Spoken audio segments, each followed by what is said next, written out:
الله أكبر الله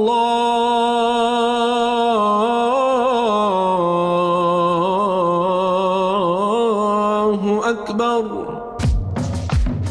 Assalamu alaikum and welcome to the Islamic Center at New York University podcast, coming to you straight from the heart of New York City. We're building an amazing Muslim community here at ICNYU where everyone is welcomed and respected no matter where you're from or where you're at. This is the place to be. So open your ears and your heart and come along with us on another life-changing journey. Bismillah. أعوذ بالله من الشيطان الرجيم. بسم الله الرحمن الرحيم. الحمد لله رب العالمين ولا حول ولا قوة إلا بالله العلي العظيم والصلاة والسلام على أشرف الأنبياء والمرسلين وعلى آله وصحبه أجمعين ونشهد أن لا إله إلا الله وحده لا شريك له ونشهد أن سيدنا مولانا محمدا عبده ورسوله. In the name of Allah, the gracious, the merciful, all praise is due to Allah, the Lord of the universe, the master of the day of judgment. I bear witness and testimony to the oneness of Allah, to His magnificence, His omnipotence, His might, His glory, to His being the creator and sustainer of all things, the giver of life, the guider of hearts, the master of the day of judgment. And I bear witness to the fact that Muhammad ibn Abdullah sallallahu alayhi wasallam is His servant and final messenger. May the peace and blessings of Allah be upon him and upon all those who choose to tread His path until the last day. It said that on one occasion, the Prophet sallallahu alayhi wasallam asked his companions, what tree is most like the believer? And amongst the people who are gathered there is Abdullah, the son of Umar ibn al-Khattab radiallahu anhuma, and he knows the answer, the nakhla tree, the date palm tree. It doesn't say anything. The companions are given an opportunity to respond, and when nobody responds, the response is given of the nakhla tree. And later on, Abdullah radiallahu anh, he tells his father that I knew the answer, and Umar radiallahu anh says, then you should have spoken up. And quite often, when we are taught about this narration, we're taught about it in the frame of a parent encouraging a child. But you can also extrapolate from it an understanding that there is nothing without meaning in what the Prophet ﷺ says. And there's a deep insight that can be derived from the recognition as to why he mentioned this specific tree, the date palm tree, in comparison to any other trees. And quite often the depictions that are given to us of its benefits, the shade that it provides to others, the fruit that people can benefit from, the sheer gain that comes from its bark, and so much insight. But one of its key depictions is not necessarily seen through what you can engage from what's visible above ground, but recognizing what's taking place underneath the earth, that also makes it distinct from other trees in existence. That most trees, they have a root system that is very much so spread out in a way that anchors it into the dunya. Jumbled up all together, literally being stuck in the world.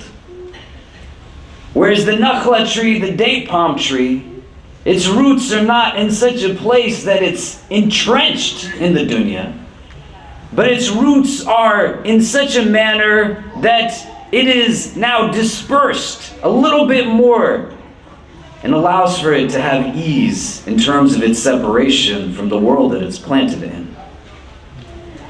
And why is this something that's important for us to understand? Because sometimes the benefits of things are not limited to what can be seen, but sometimes the benefit necessitates understanding through what is unseen. In the room that we sit in right now, you all are in a state of gain in that you have responded to the call of the Jumu'ah prayer. The idea of what is here now is not just about the stimuli that get sent to us in terms of what is visible to our eyes. The recognition is not about where my consciousness might be distracted, or I'm in a place where my body's here but my mind is elsewhere. You don't just see the red curtain behind me, or the brown divider behind me, or the clothes that I'm wearing, or any of these things that are situated around you. But what our tradition teaches us is that there are literally angels that were writing everybody's names down until that adhan was called for the khutbah.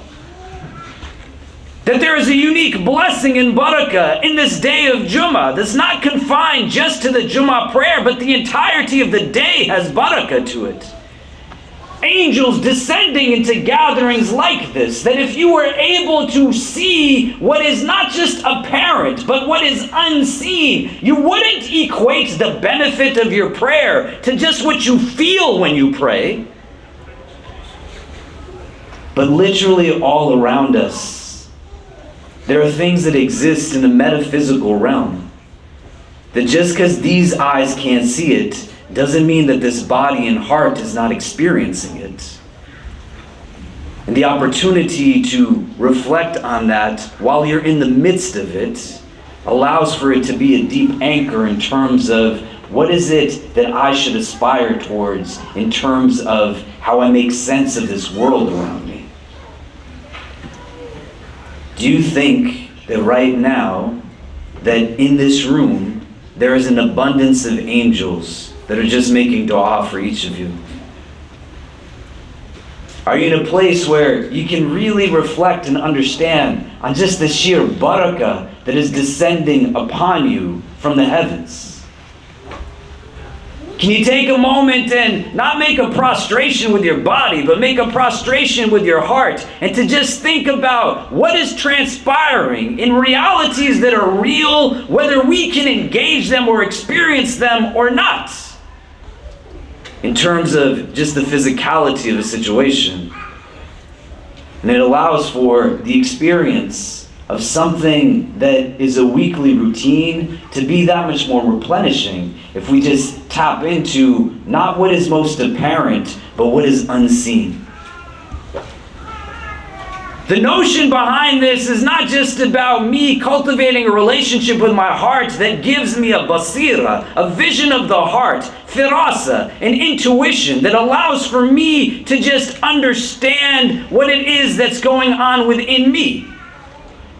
But I'm trying to make sense of this in the frame of how it's possible that just blocks away from where we are right now, a young man who lives without food, without shelter, without basic necessities, is sitting on a train that most of you have traveled on at some point in your life if you come to this place.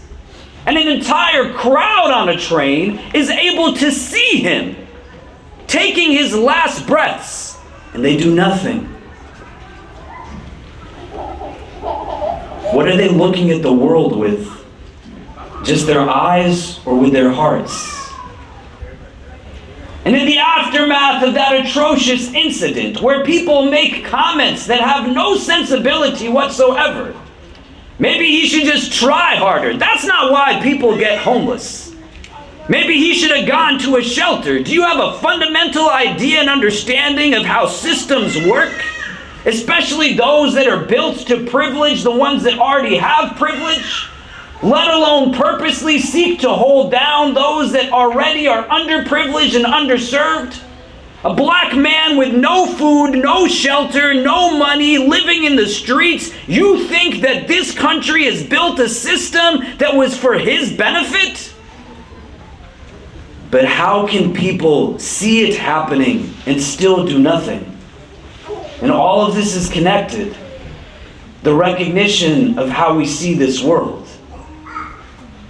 The Prophet ﷺ, he says, "Ittaqu firasat al-mu'min," that beware of the firasa, the intuition of the believer. فَإِنَّهُ يَنْظُرُ, that he is looking بِنُورِ اللَّهِ, with the light of Allah. And you have to understand that this is not a deen that is just about telling you to look in a book and learn the mechanics of your ritual and engage in just ridiculous rhetoric that is seeking to elevate you by denigrating somebody else. The purpose of this religion is meant to be transformative of your inside, so that it catalyzes now within you an ability to see the world for what it actually is and what your role is within it. This is a question that's imperative for us to understand, because we're not sitting miles away. This man was our neighbor. If you come to pray here and you understand the hadith that says that neighbors are not just the ones right next to you, but 40 homes to your right, 40 homes in front, 40 homes behind, 40 homes to the left, you might have actually seen this person as you were going on the train. And it's not Muslims who see him differently and see what it represents differently. Who else is going to see it?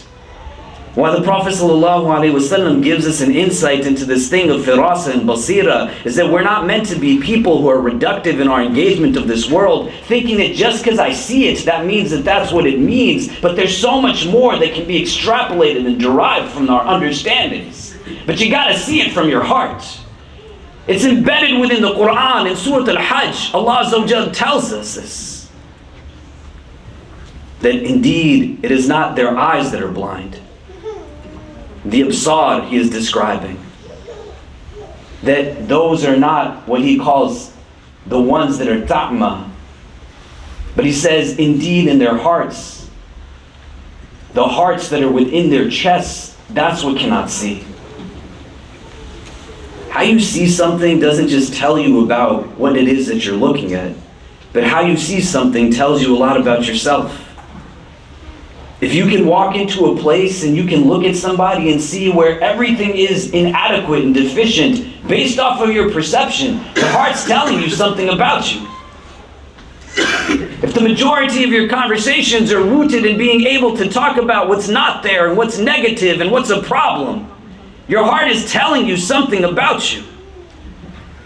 The opportunity to engage in this journey of heightening basira, firasa, intuition, a vision of the heart, has to be something that is recognized as your individual pursuit and a decision to pursue it. We have everyone just move up really close. If you can come in as tight as you can. If there's any carpet in front of you, if you can fill it up so that we are able to make room for people. If we can also just move towards the windows, that would be great. It's the same thing literally every week. It's not any different.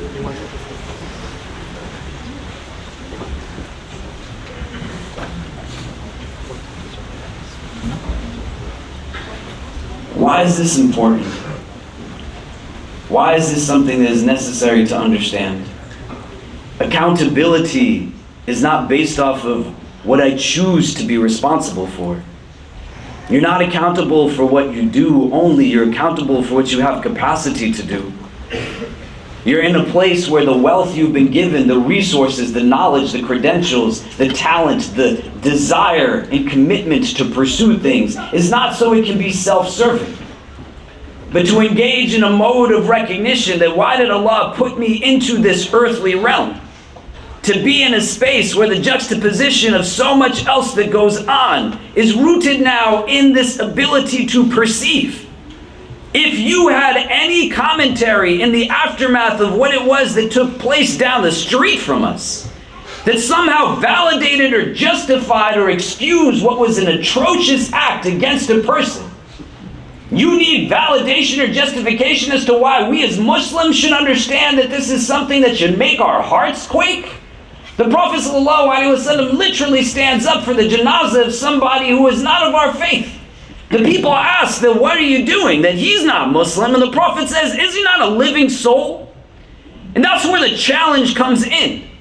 The absence of recognizing the sanctity and sacredness just of humanity. When you can just trivialize somebody to a stereotype or a single identity of their variable. I can sit with people all day and all night who I can tell you they have mental health issues. I sit with people all day and all night who experience all kinds of wellness conditions. People who struggle with all kinds of vices. What do you think their situation would be if they didn't have a home to go to on top of all of that?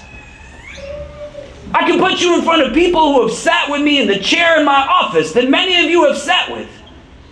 Young women who went to the streets because that's the only place they could find actual solace in homes that were anything other than a home. And because the world saw them as invisible, did not recognize them because their clothes were not of a certain brand or logo, because they didn't have a place to bathe for some weeks, because there was idiocy that understood verses about lowering your gazes as if when you walk past a sister on the street, you pretend as if she's not there just because she might not be dressed the way you think she should be dressed. This young woman who sat with us, the first person who noticed her was not a person of beauty, but a person of wretchedness, and said, "You look hungry. Would you like something to eat?" And that was her entry point into a life of prostitution. Because the person who preys on those that are in a space of underserved nature and underprivileged are the ones that haven't gotten anything of ethics and values. When I went to Turkey, you all saw the photos that I showed you in videos, the Jumu'ah right after. As there was people that were digging through the rubble to help people who were somehow still able to survive, let alone pull out corpses of individuals so that loved ones could have solace in their beings, as to just being able to bury their deceased loved ones with dignity. There's also people who were walking through those streets cutting off fingers of corpses to take jewelry from the deceased.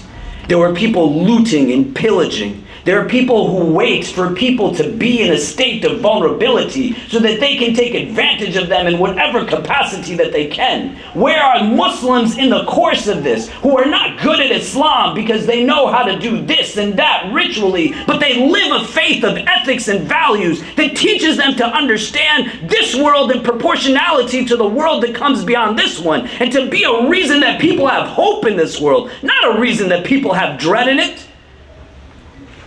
God didn't give you what he gave you so that we could sit and just engage in rhetoric about somebody's life. This is a human being that passed away in our neighborhood. If you hadn't taken a moment to pause and to think and understand what this is all about, and then to reflect inwardly, to say, I've been praying for so long. Why is my heart not in a place where it hurts when this happens? My wife sat with me in tears, trying to figure out how humans could do this to another human, let alone trying to figure out how people could watch it happen and do nothing, let alone trying to figure out how people could commentate on it in the ways that they're doing commentary on it. And I said, it's going to be hard to try to make sense of these things, but in the midst of it, you should celebrate the fact that you are in such a state of grief. Because there's people who know this happened and they could care less. There's people who have already forgotten that Sudan is still on fire. May Allah make things easy for them. There's people who they don't really know what's going on in Myanmar or China or Palestine or so many different parts of the world. There's people who think that just because they want it, that means they deserve it. And just because they want it, that means that they must need it. Or just because they have it, that means that they also deserve it. Or because they worked hard, that means they were given what they were given. How can somebody be in a place where they can have anything to say about someone who doesn't have food to eat?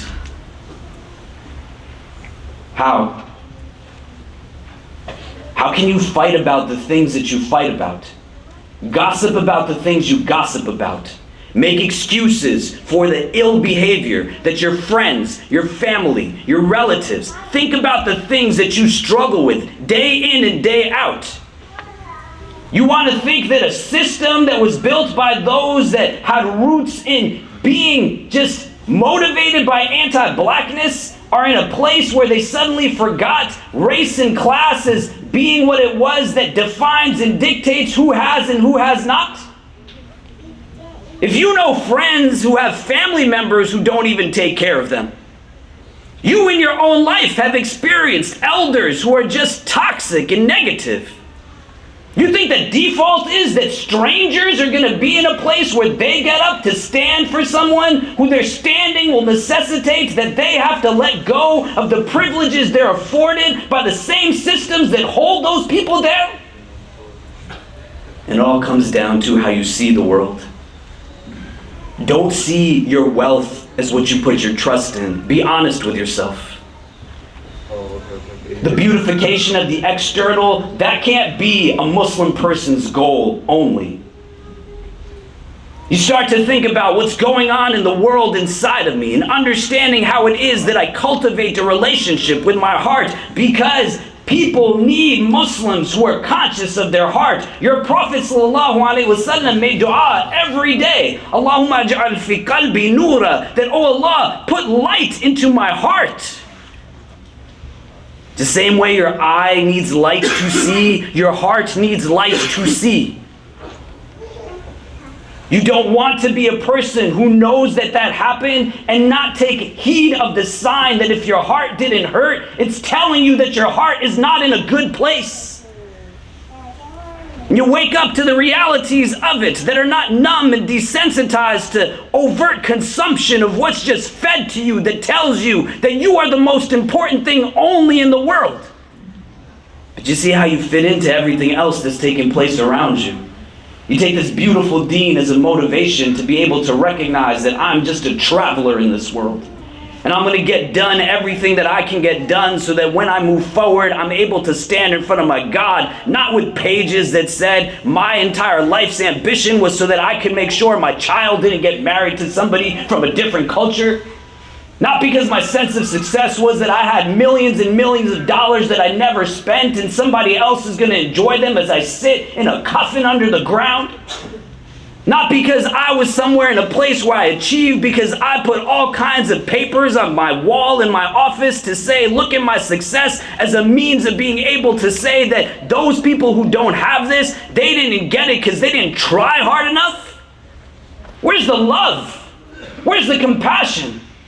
Where's the sense of what makes this deen what it is that it's built upon? If you read hadith that tell you about all kinds of people, companions, may Allah be pleased with all of them, who went to whatever extent to replicate and imitate the best of creation, sallallahu alaihi wasallam. People who stand on the minbar and tell you about people who literally would sit in spots under trees. And when they were asked, why are you sitting there? They were told that because I once saw the Prophet sit here, I'm going to sit here too. But why don't they teach you to get angry the way the Prophet got angry at racism? Why don't they tell you to adopt the attitude that whether it's your friend or not, the Prophet told his people that when a woman by the name of Fatima engaged in a problematic behavior, and they said because she's from nobility, you gotta just let her go. And he said even if Fatima bint Muhammad engaged in this, she would have to deal with the consequences of her actions. Who are you making excuses for?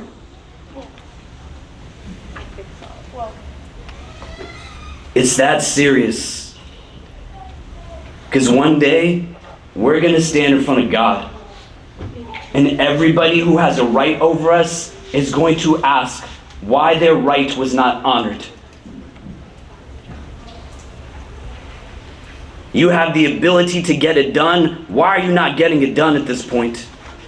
What's getting in the way? You got to think deeply. You got to think introspectively about this.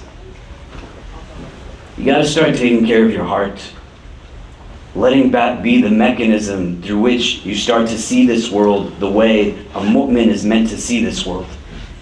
Stay away from the haram. If you can't do it for yourself, do it for the sake of people who are being mistreated and oppressed every single day, that need Muslims who remember who their teacher is, sallallahu alaihi wasallam, and not seek validation from apparatus that seeks to bring you down in the first place. This is a byproduct of supremacy. White supremacy gets into your head and lets you believe that the thoughts you think are your own thoughts, when in reality the thoughts that you're thinking are the thoughts they want you to think. You think that there's somehow gain in being able to to be accepted by the system that was built to hold you down in the first place? That you made it because the person who was oppressing you and oppressing your people and oppressing your ancestry is now letting you sit at a dinner table with them? And they can check it off with a photo to say, look, we have all these Muslims that are seated with us.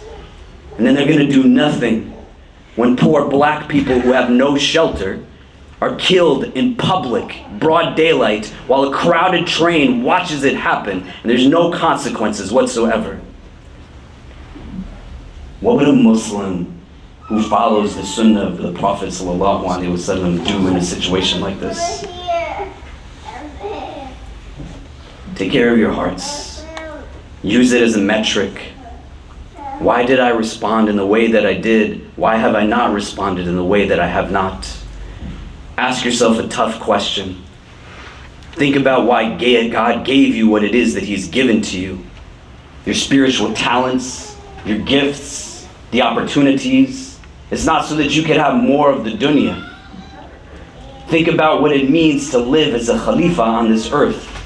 A representative of the divine, manifesting every divine name of the God that we believe in. That's who the Prophet was, sallallahu alaihi wasallam. The default was that he was sent as a mercy to the world and a compassion. But as much as he manifested what he did in terms of representing and embodying Allah's characteristics of Ar-Rahman and Ar-Rahim, so too he manifested characteristics such as Al-Muntaqim, the Avenger.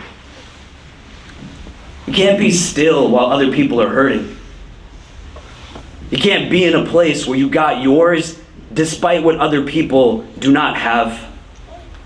You want to know why it is that people live in poverty? You cannot have billionaires without there being poverty. Do not be dissuaded at the idea that success is that you have a lot in your pocket. It becomes a necessary evil in order for others to have less. You live in a world right now where more people are dying from eating too much than not eating enough. What would the mu'min's response be to this? And how are you living up to that? You think about it in a mode of just reflection, contemplation. What does Allah want from me at this time? This is a living person, man. People choked him to death on a train. It's not the first time that it happened. I love each one of you. And with a deep love, I'm telling you, if you didn't take a moment to pause, if you didn't take a moment to reflect, if you didn't take a moment to feel just any sense of empathy, you gotta start taking care of your heart better. If you somehow explained it away, intellectualized it, made sense of it, you are wrong. Recognize when you can take that as a starting point. It'll be in pursuit of a trajectory that says, how do I get it to a place where it's now what I see the world through? I engage in the remembrance of the God to polish the heart so that the light can be what I perceive this world through. I stay away from the haram so it doesn't cloak my heart. I am in a space where I am willing to understand everything that's taking place around me. This young man, Jordan Neely, is 30 years old. It's probably the average age of people in this room. Aspirations, dreams, all of these kinds of things. He's wired the same way you are. He didn't have food to eat. He didn't have a place to live. You can't understand that without being able to approach it with just real mahabbah, real love. On this day of Jumu'ah, just think about what you feel a Muslim's response should be in this moment.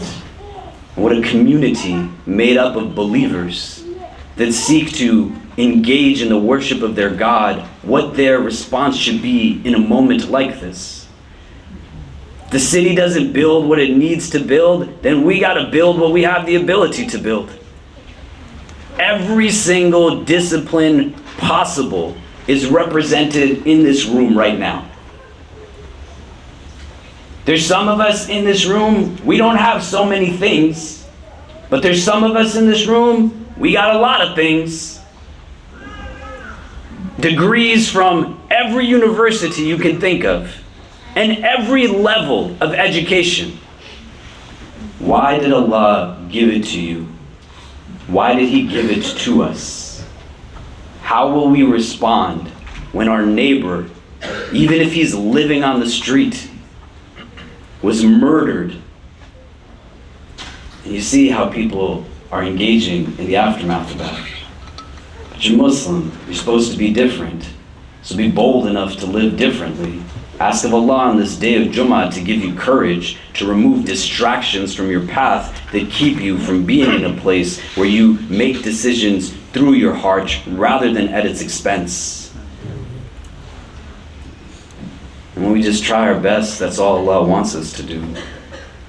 But I don't want anybody to stand on the day of judgment saying to Allah that He did not honor our rights. And I don't want anyone to do that to any one of you. So use this Mubarak day to just think and reflect, what is it that we are really about in our time in this dunya? And then let yourself get done what it is that you have the ability to do. Not because it's convenient, not because you want to, but it's something more so than anyone else you need for yourself to start to see this world through your heart and not just simply through eyes that are not really seeing what it's all about. أقول قولي هذا واستغفر الله لي ولكم ولسائر المسلمين فاستغفروه إنه هو الغفور الرحيم.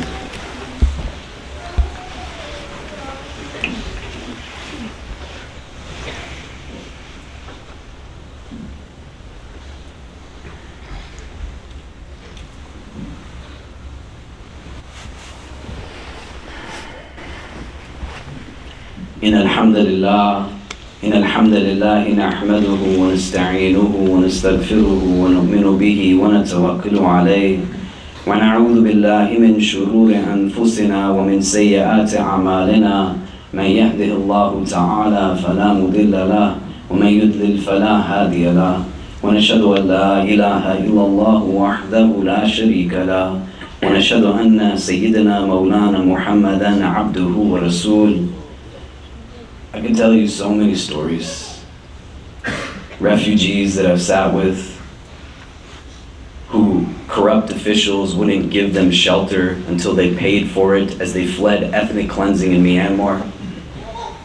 People who live in New York in the midst of the pandemic where this community, mashallah, like every time, and I'm so proud of you, helped to raise millions of dollars to assist people in their time of need. But you didn't hear every story of persons who were in need. Not just one woman, not just even dozens of women, but I could tell you a countless number of women who reached out saying, can you help provide us with some money? Our landlords are telling us they'll only let us continue to stay if we either pay them or we engage in a physically intimate relationship with them illicitly. That's where there's certain people. That's how disgusting humans can be. You don't know what it is unless you actually walk through it. And you can't make sense of it until you are willing to understand that there's some things that none of us will go through that other people go through, and there's certain things that people see that the rest of us will never see. You can't let remorse or guilt that is unhealthy silence whatever it is that's rising up within you in this moment, because then you're making it just about you. What took place in the last days or weeks or months or years are not things that you can undo, but you can still learn about them. And from this moment into whatever it is that lies ahead, you sit and you think, do I want to be an agent of beauty in this world or an agent of ugliness? And there's no other choice. You are either choosing right or wrong. You are either choosing good or bad. You are either choosing what Allah wants for you to do or what your desire, Hawa, wants for you to do. There's no middle ground in any choice that you interject into this world. So always choose goodness. Always choose beauty. Don't be in a place where you waste your time filling your books, destroying people's confidence. Engage in acts of kindness, acts that are just truly righteous. And you do it simply because you have the ability to do it. Not because you expect anything in return. Not because you want to be able to call a favor in from somebody down the line that you assisted. You do it because that's the kind of heart that you want to have. Why would you want to have any other kind of heart? That's what the heart of Muhammad sallallahu alaihi wasallam was like. 23 years without stopping, just in service of his Creator by serving his creation. Kind, merciful, compassionate, gentle. And it wasn't an easy time. The backdrop of the Prophet as a gentle man was in a society that buried their daughters alive, that mistreated people who had poor backgrounds in a state of poverty, that their lineage was not noble. And even in the midst of all of that nonsense, he still treated people well. Just get done what it is that you have the ability to get done. And make sure that no day that you live in this world, every tomorrow that you breathe breaths in this world, is a day that will testify that you brought benefit to yourself by bringing actual benefit to the people around you.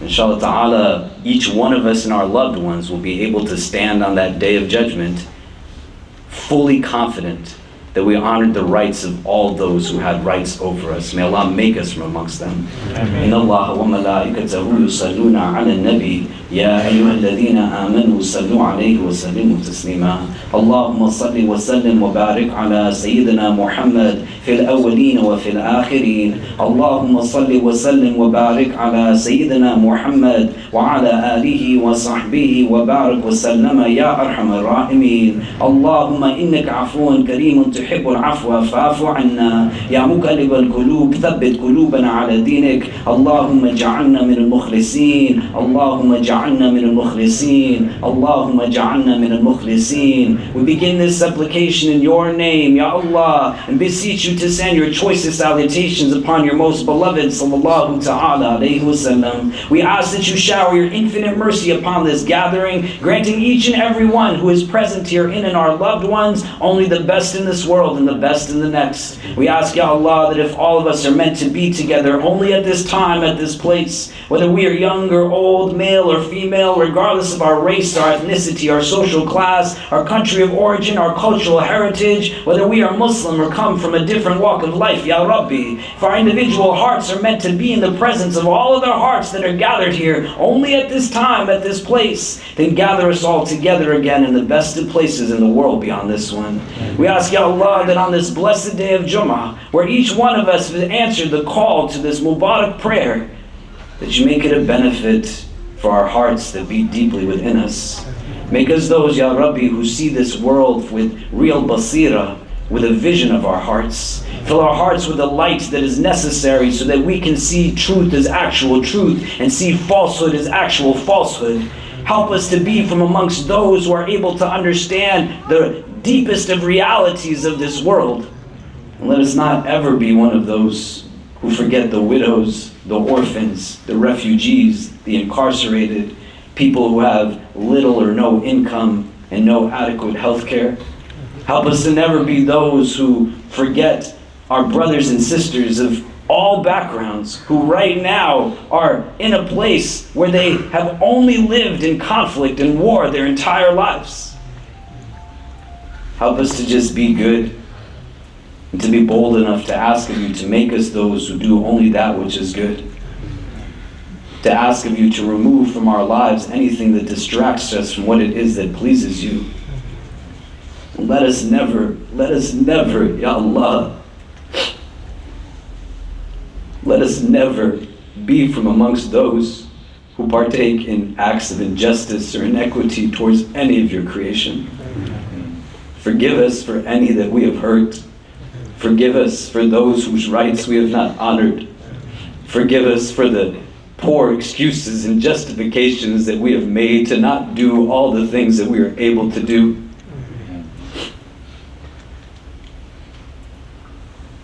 And allow for us to take meaning from all of this.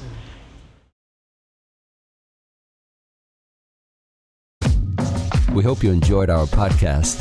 If you're inspired by the work that we're doing at the IC and want to help keep it going, subscribe to our podcasts, follow us on social media, donate to help support us at ICNYU.org, and most importantly, keep us in your continued du'as. Until next time, inshallah. Assalamu alaikum.